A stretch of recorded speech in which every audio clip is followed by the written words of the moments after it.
The transition to more sustainable food systems is accelerating, but real impact depends on how we use our resources more intelligently, reducing waste while creating new value.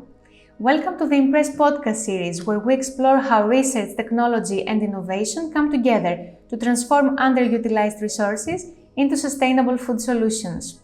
I am Dimitra Furkalidou from Reframe Food, and in this episode I am joined by Helena Jamardo, Food Sector Project Technician at Clusaga. Welcome, Helena. Hello, Dimitra. Thank you so much for inviting me. To start, could you briefly introduce yourself and let us know about your role at Clusaga and how your work is connected to the Impress project? Yes, so I am Helena Jamardo. I'm a project technician at the Innovation and Entrepreneurship Department at Clusaga, the Galician food cluster. We are based in Galicia, in the north of Spain. And in Clusaga, our goal is to help the food ecosystem to grow, to be more innovative, to get international. And in the Impress project, our role is to help these innovations that our partners do related to the marine sector can get international and help our company's members to develop new projects, and we try to connect the different stakeholders of the food ecosystem through networking events and workshops that we usually organize. And also in Clusaga, we participate in regional, national, and international projects such as Impress.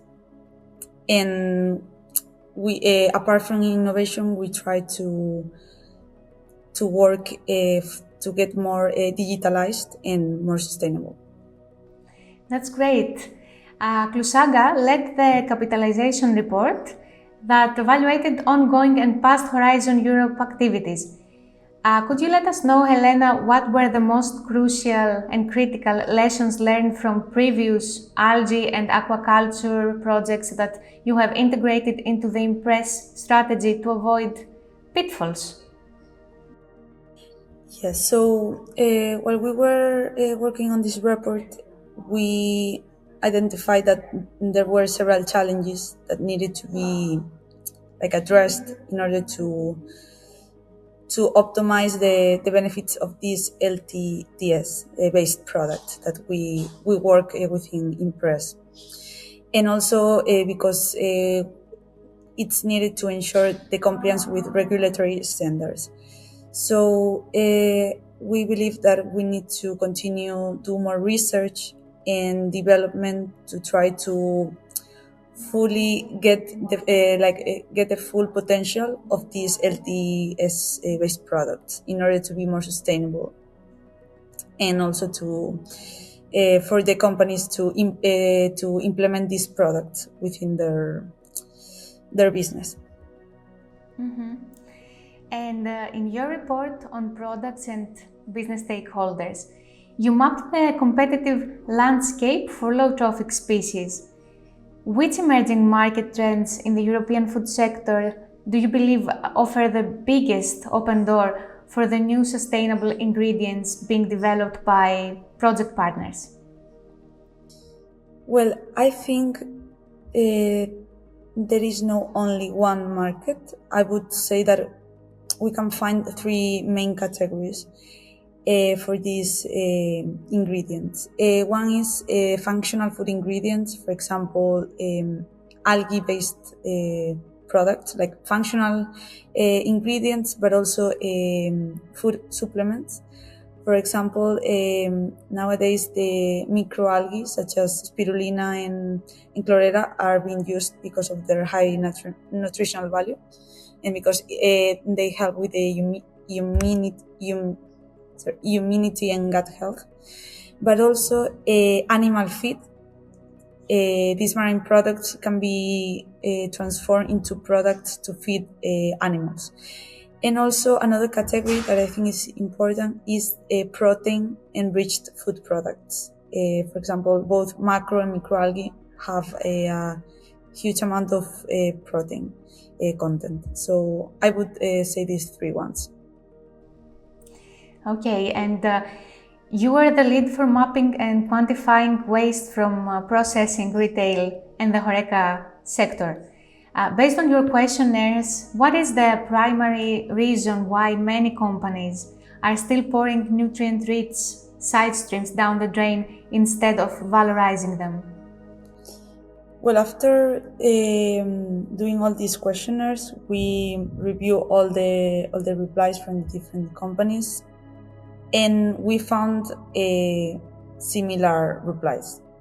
So I think the main reasons are high management costs, regulatory hurdles. Sometimes it's hard to follow these regulatory standards or rules. As well, we found out that companies have little bit of knowledge about these LTS products. They don't know about their benefits in their applications. So maybe this is another reason why they do not use them so much now nowadays.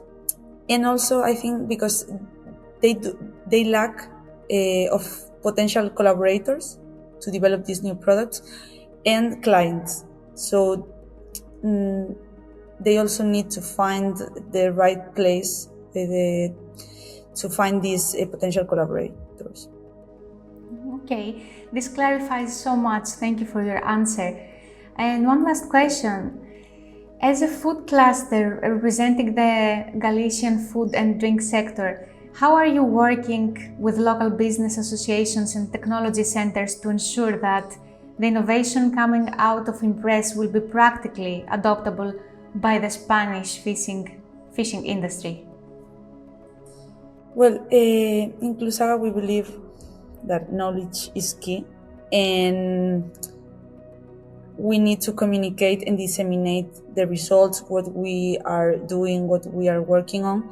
So this is one of our main goals in Clusaga within this project, to showcase to the different food stakeholders what we are doing.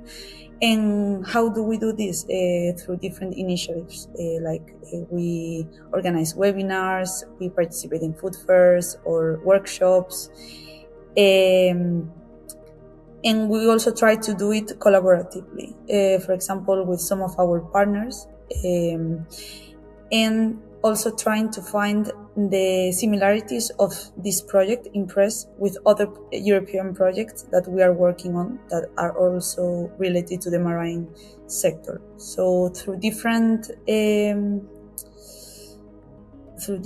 paths and different sources, we try to spread the knowledge of what we are achieving, what our partners, more the technical partners, are doing so far. And we are like a bridge between our partners and the other stakeholders in this case, from the Galician food. Because I understand. Thank you so much, Helena. It was a pleasure having you with us on the Impress podcast, sharing your insights and your work.